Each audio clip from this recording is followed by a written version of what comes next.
in this ancient country, the study of serious matters like this were divided into 6 darshanas, ShadDarshanas. Now, when you say people try to translate it as 6 philosophies, they're not philosophies. Philosophy may end in a reality or not, but this is something that ends in a reality.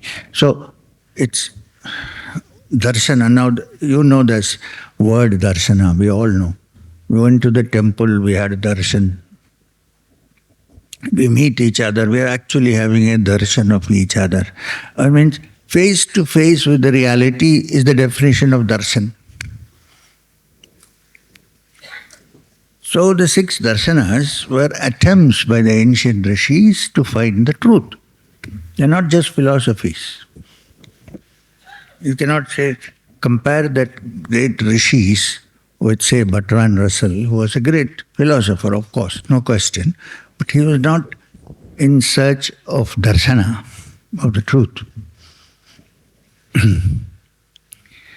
So, among these darshanas, ShadDarshanas, 6 darshanas, they evolve very beautifully. You can see in the first is the Vaisheshika, the Nyaya philosophy. Not philosophy, Nyaya Darshana. Now, the Nyaya Darshana deals with justice, logic, Tarka Shastra, which is the science of discussion. An argument comes from that, Nyaya. Nowhere is there any spiritual mention. They left it to your intelligence to figure that out.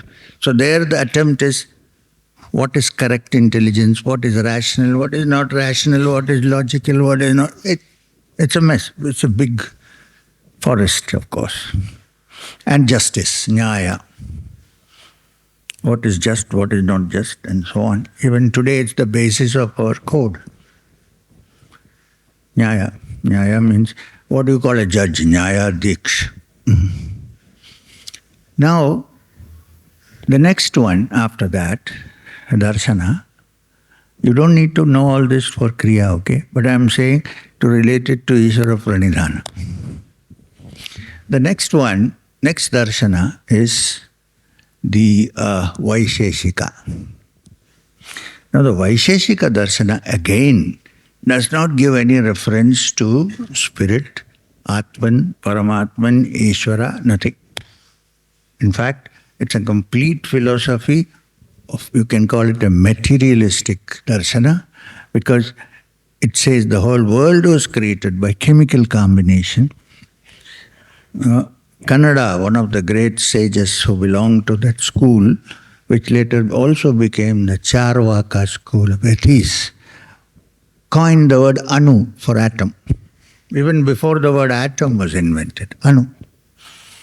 That a combination of anus in different forms and manifestations created this universe, and the intelligence is not somewhere outside but inside, innate in the anus, the whole creation.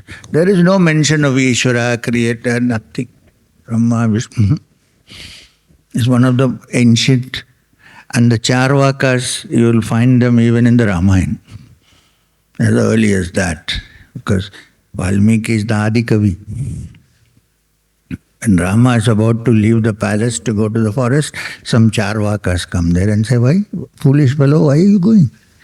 He says, "Because I have to keep a promise. There is no such thing called keeping promises in this world." So Rama says, "Then what is the aim of life?" They are saying, to eat, drink, make merry and die. Charvakas. They form. Now when people say, we are Western atheists, I wonder, 2000 years ago we had Charvakas here. And then after that, Vaisheshika, comes Samkhya. Now Samkhya, the founder of the Samkhya Darshana, was none other than the great Kapila Muni. Kapila. The other day a professor in Sweden told me that Kapila was from Sweden. I said, what? He said, no, you know the word. He's a Sanskrit scholar. He said, you know the word Kapila. What does it mean? What does it mean, sir? Kapila means hair which is blonde. So I said, okay, maybe he had blonde hair, but I don't take your theory. Anyway, so Kapila Muni. And Kapila is so great that in the Gita, Krishna has to declare, among the Munis, I am Kapila. No, he is the founder of the Samkhya darshana. For the first time comes a darshana which admits to the existence of an Ishvara. Now, the Ishvara of Kapila means the ancient storehouse, the ancient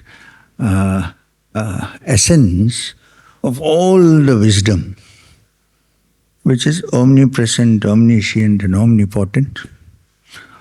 That entity, which is the storehouse of primordial wisdom and which is omnipresent, omnipotent, and omniscient, is Ishvara. And then that Ishvara is part of, is that which is close to Purusha rather than to the nature which is called Prakriti. Because Samkhya is not a unified philosophy, it's a dualistic philosophy. There is Purusha and there is Prakriti. So, the one closest to Purusha is Ishvara as a manifestation. And this Ishvara is separate from Prakriti, which is the world, the universe that we have. Now, however, that Ishvara cannot be assessed, contacted, or understood by the jiva. So jiva is admitted for once, but cannot understand, cannot touch. So it is not an atheistic philosophy, but it's an agnostic philosophy. There is a being called Ishvara, but we cannot contact that Ishvara of Samkhya. However, a human being or a yogi who has attained to that level of Kaivalya can also be considered as Ishvara. That's the only leeway that is given. Then comes the Yoga Darshana of Patanjali. Then of course after that there are two more darshanas, Mimamsa, Uttara Mimamsa and Purva Mimamsa, which is Vedanta. One is ritualistic, the other is Vedantic. So we'll not worry about that. So comes Yoga Darshana. Yoga Darshana, the Samkhya Darshana has been adopted. The concept of Ishvara, according to Patanjali, not only is there Ishvara as in Samkhya, but that Ishvara can be contacted by the human being in whose chitta the vrittis have been totally removed. Also, when your brain is not able to solve a problem, you can surrender to that Ishvara. Because it is the, what do you call that? The essence of primordial wisdom and is omniscient and omnipotent, and therefore the human being can surrender to that Ishvara. This concept appears in the darshanas much late, only after Samkhya in Yoga Darshana. In a way, Patanjali should be credited with the idea that he has given us that this human being can also contact that Ishvara.